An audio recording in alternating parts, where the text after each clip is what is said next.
Have you ever watched a character in an anime and thought, how is this guy even real? Like, how can someone stay that calm under pressure? How can someone make every decision seem so calculated, so perfect, like they were 10 steps ahead from the very beginning? That's Ayanokoji KIYOTAKA. And what makes him different isn't strength.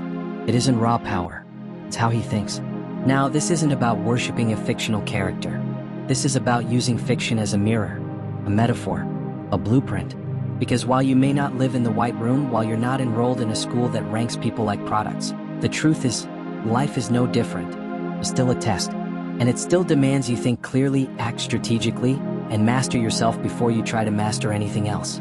This video is your guide.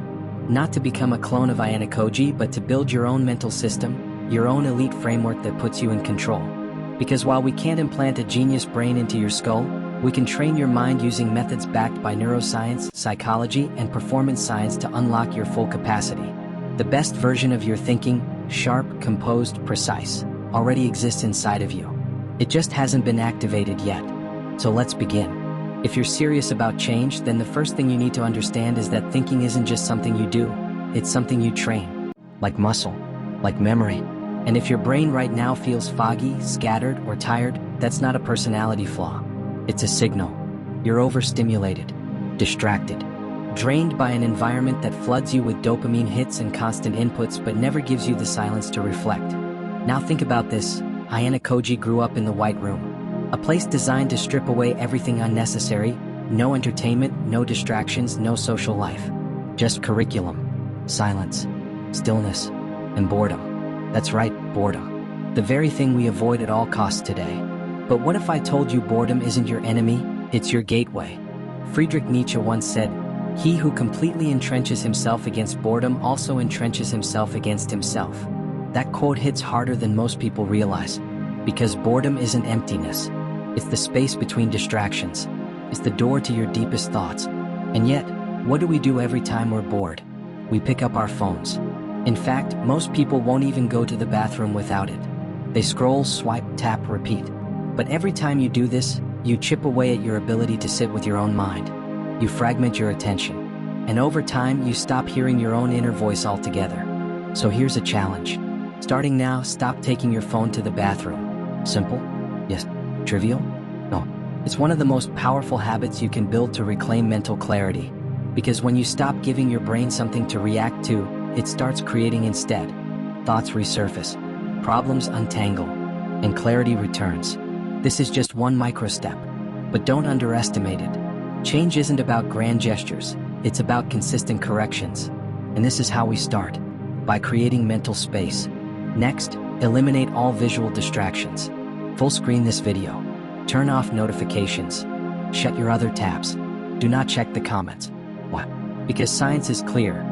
Multitasking and context switching reduce your brain's efficiency and increase cognitive fatigue.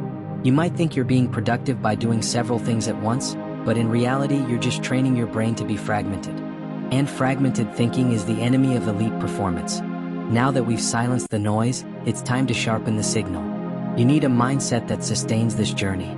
And the most powerful one you can adopt is called the growth mindset. You've probably heard of it. But hearing isn't the same as understanding. Most people were praised growing up with phrases like, "You're smart," "You're talented," "You're a genius." But these compliments can quietly become chains. Why? Because they link your identity to results instead of effort. And when failure arrives, which it always does, those chains tighten. You panic. You doubt. You avoid. Why risk being wrong if your worth is on the line? But Ayanokoji doesn't think like that. He doesn't care if he fails. In fact, he welcomes it. Because failure is feedback. Data. A clue. He separates his performance from his identity. And that's what you must do too. When you adopt a growth mindset, you no longer ask, "Am I good at this?" You ask, "How can I get better at this?" And the science backs this up. Students who adopt a growth mindset improve faster. Athletes, performers, and entrepreneurs who embrace effort and feedback outperform those who rely solely on talent. The shift is real, and it begins with language. So here's your next mental exercise. Stop labeling yourself. Instead, describe your actions. If you do well on a test, don't say, "I'm smart." Say, "I studied hard. I reviewed my mistakes. I stayed consistent." If you fail, don't say, "I'm terrible at this." Say, I didn't prepare enough. I need a new approach. I need help. Yes, help. That word scares people. But the truth is, high performers ask for help all the time. They don't see it as weakness. They see it as data collection. The more input, the better the result. So drop the pride. Embrace feedback. Grow faster. And now let's step into the next level. Intuitive problem solving. Ayanokoji doesn't debate every decision. He often acts instinctively, and yet his decisions are still optimal. Oh, because intuition isn't magic. It's subconscious processing, and it's something you can train. Let's break it down. You have two main thinking modes, deliberate and intuitive. Deliberate thinking is slow, conscious, effortful, like solving a math problem. Intuitive thinking is fast, automatic, subconscious, like catching a ball. The problem is, modern education only trains the deliberate side. But your best decisions often come from the subconscious, when your mind is free, fluid, and unforced. So how do you tap into that? First, you need to give your subconscious a clear target. Let's say you're stuck. You want to improve at something: football, art, business. Don't ask vague questions like, how do I get better? Instead, identify the real issue. Example, why am I missing goals? Might seem like the problem. But maybe the real question is, how can I bring more value to my team? That subtle shift unlocks dozens of new strategies. Maybe it's not about shooting more. Maybe it's about switching positions, assisting more, or improving stamina. Once you have your real question, write it down. Physically, this isn't just symbolic. Writing engages your brain's reticular activating system, the filter that tells your mind what to focus on. Once activated, your brain will keep scanning for solutions, even when you're not aware of it. Now here comes the key: walk away. That's right. Don't force the answer. Engage in a low-stimulus activity. Go for a walk, take a shower, do the dishes. This creates something called transient hypofrontality, a state where your conscious mind quiets down and your subconscious starts running simulations. Your brain starts solving the problem in the background. This is why some of your best ideas come in the shower or just before sleep. Your mind is finally quiet enough to hear them. After enough time, minutes or days, sit down and write again. Let the answers flow. Don't judge. Just write. What usually happens is that the right idea surfaces almost effortlessly. That's subconscious processing at work. That's what Ayanokoji does naturally.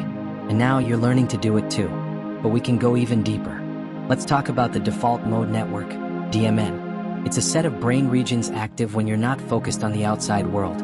When you're daydreaming, reflecting, thinking about yourself and others. It's where your inner voice lives. Now here's the problem. Most people's DMN is a cluttered mess. Worries, regrets, to-do lists, distractions. It's all jammed in there. And it's draining your energy. The DMN is active up to 64% of the time. That's a lot of brain power being wasted on useless loops. So here's how to clean it up. Step 1. Write down your open loops. What are you worried about? What's unfinished? What are you avoiding? Get it all out of your head and onto paper. This is like defragmenting your hard drive. You're clearing space for deeper thought. Step 2. Automate your micro decisions. What to wear, what to eat, what order to do tasks. These tiny choices eat up mental energy. So simplify. Wear similar outfits, eat the same breakfast, have a fixed morning routine. Free your brain for bigger challenges. Ayanokoji doesn't waste brain power on trivial things. Neither should you. And finally, keep building. Keep sharpening. Keep practicing, because this isn't about being perfect. It's about being prepared. Every single day, you have the opportunity to become a little more like the version of yourself you admire. Not by wishing, not by copying, but by thinking better, living smarter, and training harder. If you've made it this far into the video, you're already different. You're not just scrolling. You're not just consuming. You're building. You're choosing. You're taking this seriously. And that's rare. So here's your final task. Write one clear goal you want to achieve before this year ends. One that matters. One that stretches you. One that demands your attention. Could be a grade, a habit, a transformation. Then commit to applying the tools from this video every single day. Because Ayanokoji didn't become elite by luck, he became elite by discipline. And now you can too. You got this.